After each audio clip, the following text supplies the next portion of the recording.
Voilà, on est en train de passer devant. Il y a beaucoup de modèles Y qui sont en train d'être livrés. Il y a de la performance.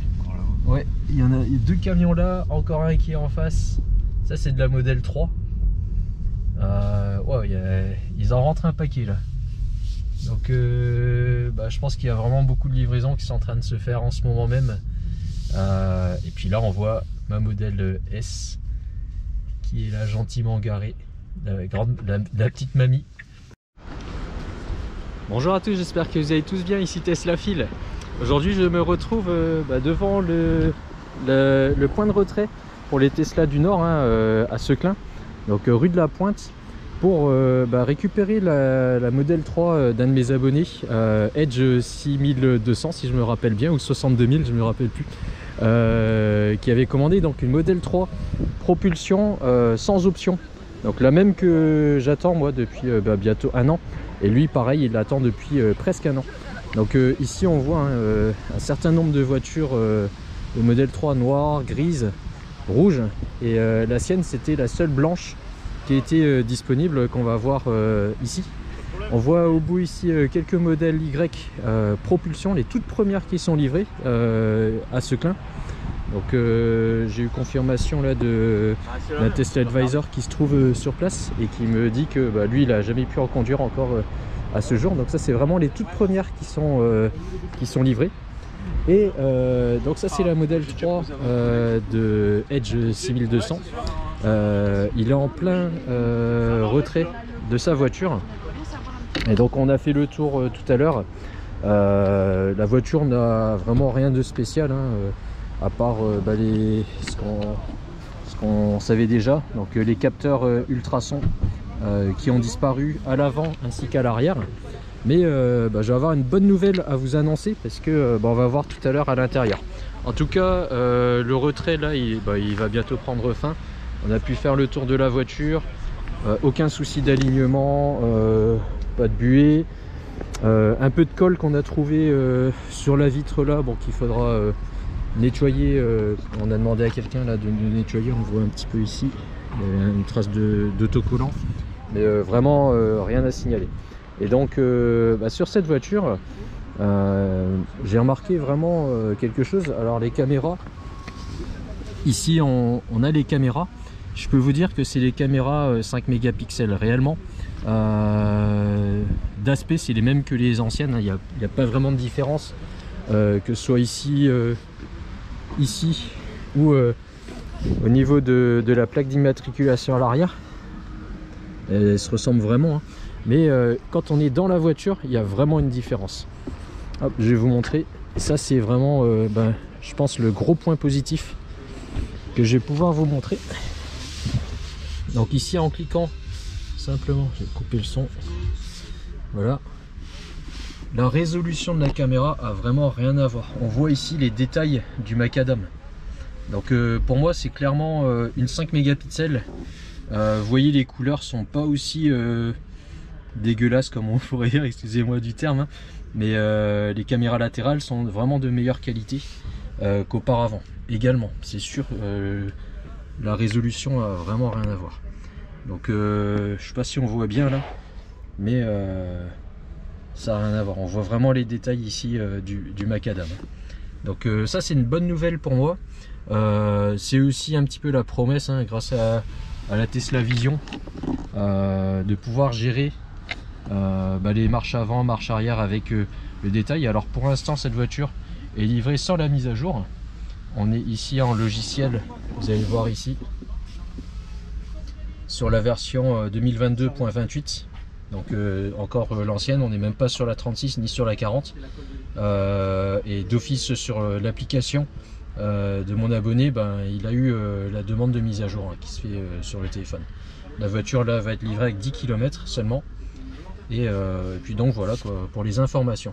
Je vais avoir la chance là de faire un tour avec lui en voiture pour pouvoir un petit peu voir également s'il y a une différence au niveau de l'amortissement, parce que c'est une des nouveautés qui aurait pu avoir.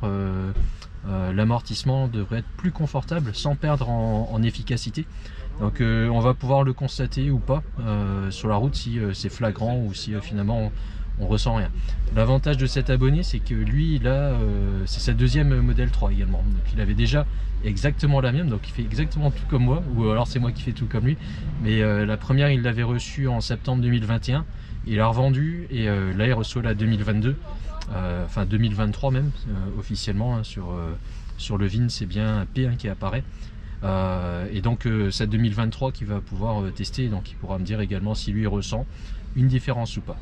Voilà, bon, on va voir, hein. Lui, on est en train de faire le nettoyage là à l'extérieur, et Jean de chez Net & Co qui nettoie la partie un petit peu sale avec les autocollants.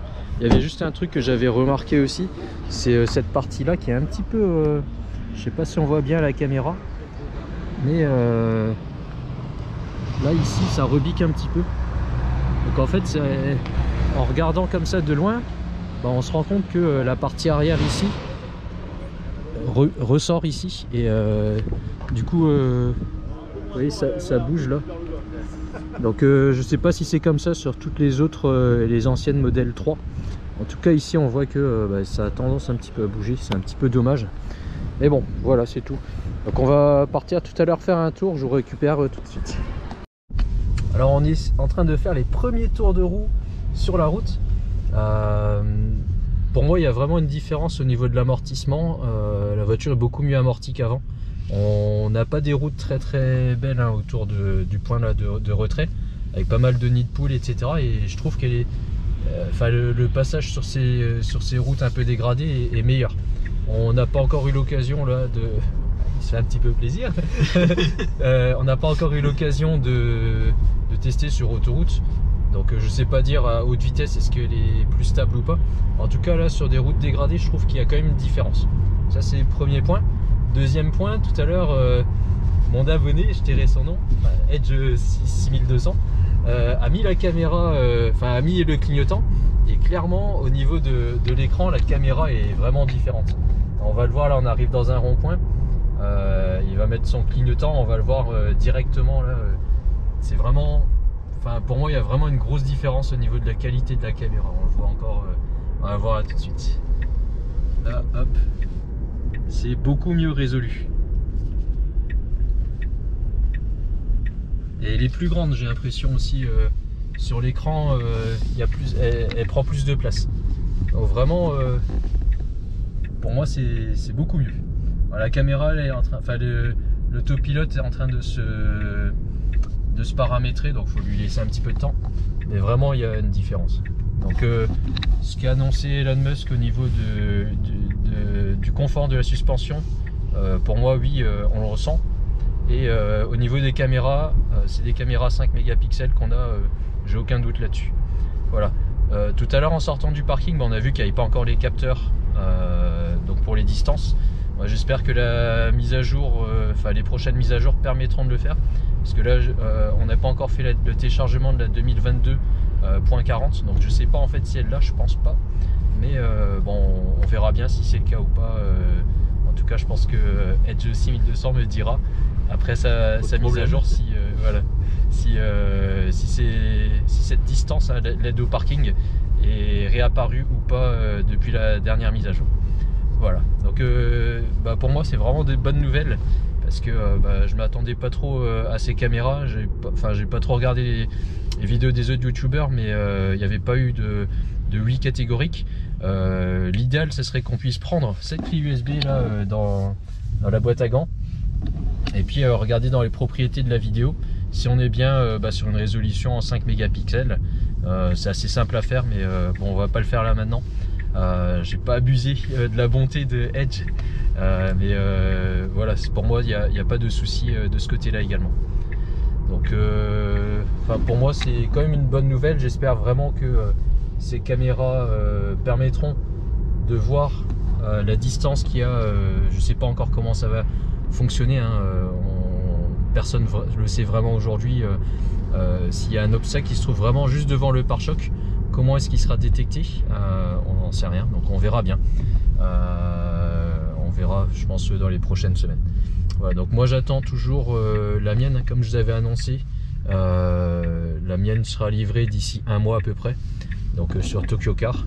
Et donc tenez, pour vous tenir au courant de mes prochaines aventures, n'oubliez pas de vous abonner et n'hésitez pas à mettre un like à cette vidéo et à cette voiture qui est livrée aujourd'hui. À très bientôt, allez, au revoir.